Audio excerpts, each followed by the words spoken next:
Hello fellow kaiju fans of the YouTube nation. This is Minato Ikizori coming at you with a figure review. And it is on my Bandai Peguila. So yeah. Articulation. He has only one, unfortunately. He has articulation in the tail, only 1 point. So yeah. Only 1 point of articulation. Kinda understandable if you think about it, but yeah. He has a glue seal in the head, but that wouldn't be rotatable. It's because of the fact that these are also a separate mode. And since their ring are inside, his ring is not going to be able to move. So yeah. And sizing, since if you scale him up as like Chadler, which Peguila was redesigned for, he does scale good with your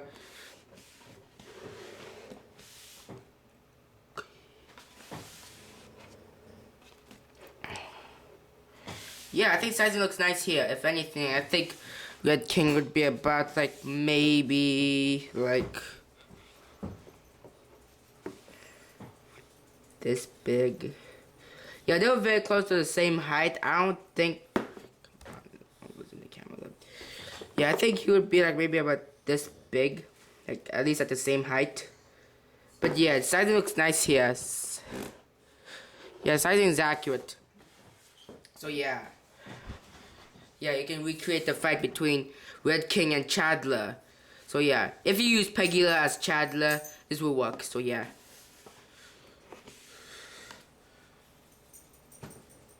And I compare him with another famous Ultra Q monster, Garamon.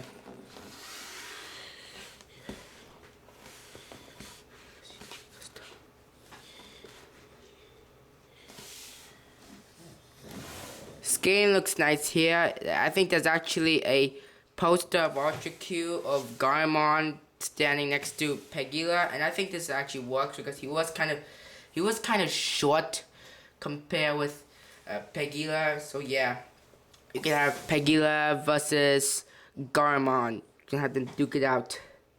So yeah. And just for fun, since he's with me right now, let's get him up with Ultraman, the Bandai one.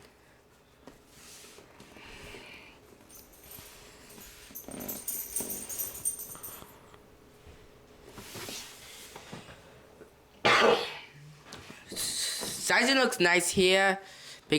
I think sizing looks nice here. You can have Ultraman versus Peguila, and from what I've heard, Peguila is like about like 40 meters. Same with Ultraman. So size looks nice here. They're around almost at the same exact. They're not at the same exact height because Peguila's a head taller, but that adds to the whole humanoid versus monster thing.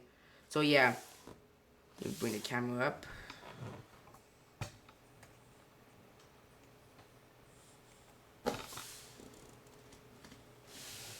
There's Peguila and Ultraman. So yeah.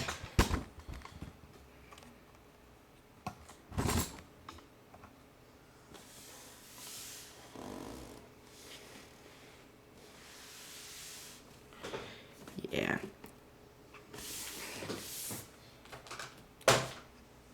Detail.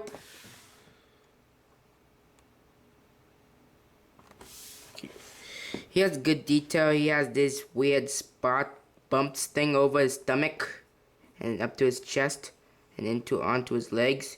He has these good fold details of a suit, which looks really nice. Kind of makes him look like a suit. He had these good wrinkles on his wings. Good feet detail. Very little bit detail around here. He has good detail on the tail. He has these things on his back, which kind of reminds me of Minior for some reason. Back of the wing looks nice also. And the head I really like the most. If you see very closely, you can actually see a tongue there. The eyes looks really nice. It got that really nice, goofy, sleepy look. And you can actually see some hair detail there, and some. You can see the tusks and the horn up here. I think the horn should be a bit like more longer, but it's okay. So yeah. And if you look closer, you can actually see hair detail there. So yeah. Yeah, detail looks extremely nice on this Bandai Peguila.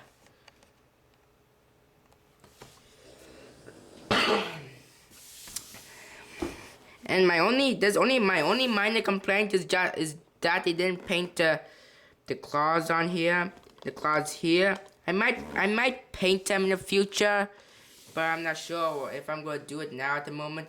So yeah. So detail is nice, and I think the paint job looks nice also. He got that really light brown, like some kind of like a chocolate milk color, I believe. I'm not sure, but it got that really nice color I really like. So yeah. Let's look at the tag. Zoom in again. This is a very old vintage tag. You can see, yeah, I was right. He is 40 meters. Peguila 2 tons. Well, not 2,000. Well, I'm not sure what that says. Ultraman, Bandai, darn it, and Subaraya. He is 138th in the series. So yeah. The back, all that good information we don't care of. And this was made in, come on camera. It was made in 2000. So yeah. So this mode was made in 2000. This mode was Peguila. The mode of Peguila was reused to make the Chandler figure, which is also rare to find nowadays. So yeah, his history. He appeared in Ultra Q. I'm not sure what episode it is, but I believe I did watch it. He was a monster that appeared in the Antarctic regions. People were using radiation at the Antarctic, and from what I heard, Peguila didn't really like the sound of this. It's almost like magma from Gorath, where Peguila just comes out and starts wreaking havoc, trying to freeze the entire Antarctic region. So yeah. And they managed to drove him out, and while he was wreaking, he was first sighted by the people when they found a survivor and a dog, and the dog was barking, and apparently either he was sleeping and it woken him up, or it just attracted him. So yeah, he came out and started wreaking havoc, and he finally found a military base. And I don't know, I didn't watch the episode for a long time, but they said they had a missile, and they managed to shoot the missile right at Peguila, which made Peguila flew off. So yeah. He appeared again in Ultra Q, and I am not sure if this is the I am not very sure if this is the same Peguila from the previous episode, or if this is a different one. So yeah. I unfortunately never got to watch that episode, but from what I heard, he came out of Tokyo and started freezing everything up. And yeah, I did see I do know how he died in there. He was eventually killed by a man who was in an airplane with some substance, which he sacrificed himself to kill Peguila by literally exploding his airplane right into his face, and whatever. From what I heard, it reduced Peguila to smoke. So yeah. He appeared again very briefly in Ultra Galaxy Daikaiju Battle as a corpse, and Ray happened to appear to come out of the corpse. So yeah.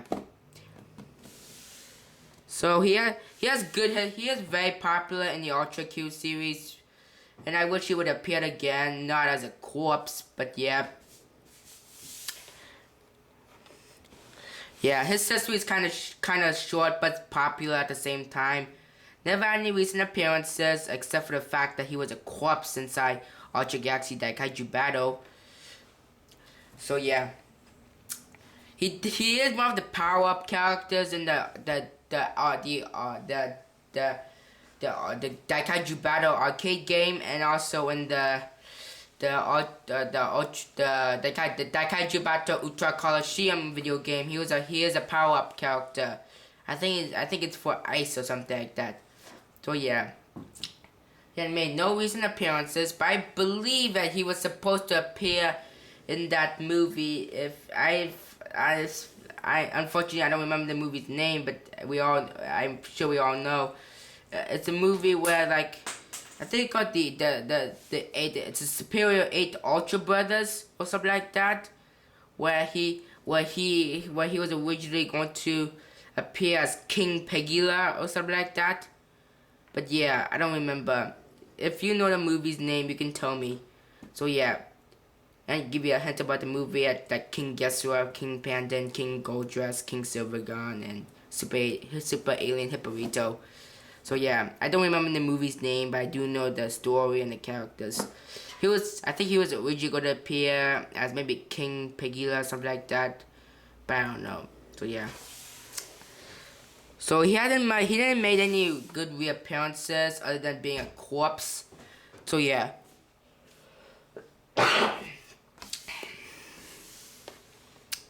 So he has, on rarity, he is pretty rare. I don't really see him that much on eBay that much. Well, I do sometimes see him, but he goes for kind of a big price. So yeah. So his rarity is very high. He is very rare. You'll be lucky enough to find him. So yeah. Now I believe his the mode of this guy is even more rarer. So yeah. So he's rare. And I forgot to mention about Chadler. I don't have the Chadler figure. I'll try. Maybe I should. I'm not gonna count Chadler as his. It's the same suit, but I'm not gonna talk about Chadler's history. I might just summarize it doing if I get a Chadler figure or something. So yeah. So he has good detail. Kind of only one point of articulation, unfortunately. And he has good sizing of kind of rare figure and short history. So yeah. So I'm gonna give him a 4 out of 5, and that's that's 4 out of 5, and I hope you enjoyed this video.